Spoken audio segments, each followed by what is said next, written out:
ជំរាបសួរបងប្អូនជនរួមជាតិទាំងអស់គ្នាថ្ងៃនេះខ្ញុំចង់ចេញវីដេអូមួយដែលបង្ហាញចំណាប់អារម្មណ៍ចំពោះការឈ្លានពានរបស់កងទ័ពថៃមកលើប្រជាជនកម្ពុជានិងសម្ដែងការសោកស្ដាយចំពោះប្រជាជនខ្មែរដែលបានបាត់បង់ជីវិតនៅរងរបួសដោយសារតែទាហានថៃបានបាញ់ប្រហារថ្ងៃទី12ខែវិច្ឆិកានេះចំនួនតាមព្រំដែនហាក់ដូចជាប្រធានបទយ៉ាងក្តៅមួយរវាងខ្មែរនិងថៃនេះដែលវាកើតឡើងដដែលសួរថាតើចំនួននេះវាកើតឡើងដោយចៃដន្យឬក៏ជាផ្នែកយុទ្ធសាស្ត្រដែលត្រូវបានរៀបចំទុកយើងនឹងបង្ហាញនៅបទពិសោធន៍ដែលយើងតាមដានព័ត៌មានដែលថៃបានឈ្លានពានមកលើខ្មែរនោះតើយើងសិក្សាបានអ្វីខ្លះហើយថ្ងៃនេះយើងនឹងវិភាគស៊ីជម្រៅនៅអ្វីដែលជាគោលបំណងពិតនិងយុទ្ធសាស្ត្រដែលលាក់បាំងរបស់ថៃនៅក្នុងបញ្ហាព្រំដែននេះទីមួយយើងនិយាយអំពីយុទ្ធសាស្ត្រសំខាន់ដែលយើងពិនិត្យឃើញថាថៃបានតែងតែប្រើនៅចំនួនព្រំដែនដើម្បីជាប្រយោជន៍ដល់នយោបាយផ្ទៃក្នុងរបស់ខ្លួនភាគច្រើនចំនួននយោបាយតាមព្រំដែននេះជារឿយៗត្រូវបានប្រើប្រាស់ដើម្បីពង្រឹងនៅមនសិការជាតិនិយមក្នុងប្រទេសថៃទាំងយោធាទាំងគណៈបញ្ញយោបាយថៃអាចប្រើប្រាស់បញ្ហានេះដើម្បីបង្ហាញអំពីភាពរឹងមាំរបស់ខ្លួននៅក្នុងការការពារទឹកដីហើយជារឿយៗបានកាត់ឡើងស្របពេលដែលថ្នាក់ដឹកនាំថៃកំពុងតែប្រឈមនឹងវិបត្តិឬសម្ពាធនយោបាយផ្ទៃក្នុងរបស់ខ្លួននេះគឺជាយុទ្ធសាស្ត្រដ៏ប៉ិនប្រសប់នៅក្នុងការបង្វែរចំណាប់អារម្មណ៍របស់សាធារណជនដែលយើងសិក្សាបានមកឃើញថាអញ្ចឹង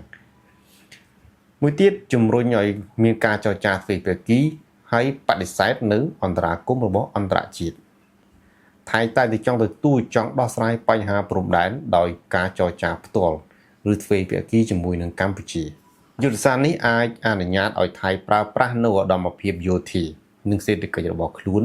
ដើម្បីដាក់សម្ពាធមកលើកម្ពុជាផ្ទុយទៅវិញពួកគេមិនចង់ឲ្យអង្គការអន្តរជាតិជាពិសេសតុលាការអន្តរជាតិ ICJ ធ្វើអន្តរាគមន៍ទេពីព្រោះគេយល់ថាច្បាប់អន្តរជាតិផ្ដល់ផលប្រយោជន៍ដល់កម្ពុជាជាងបាទនេះគឺចំណុចទី2ដែលយើងបានសិក្សាចំណុចទី3យុទ្ធសាស្ត្រអនុវត្តជាក់ស្ដែងដែលជាយុទ្ធសាស្ត្រសាកល្បងនិងបរិយាឥទ្ធិពលរបស់ខ្លួនថៃតែងតែប្រើប្រាស់យុទ្ធសាស្ត្រនេះដើម្បីសាកល្បងប្រតិកម្មដែលជាការរុញច្រានកងទ័ពឬក៏ការដាក់គ្រឿងចាក់ទៅក្នុងតំបន់ដែលមិនទាន់ត្រូវបានកំណត់ព្រំដែនច្បាស់លាស់ដូចយើងឃើញហើយនៅភូមិព្រៃច័ន្ទភូមិជោគជ័យ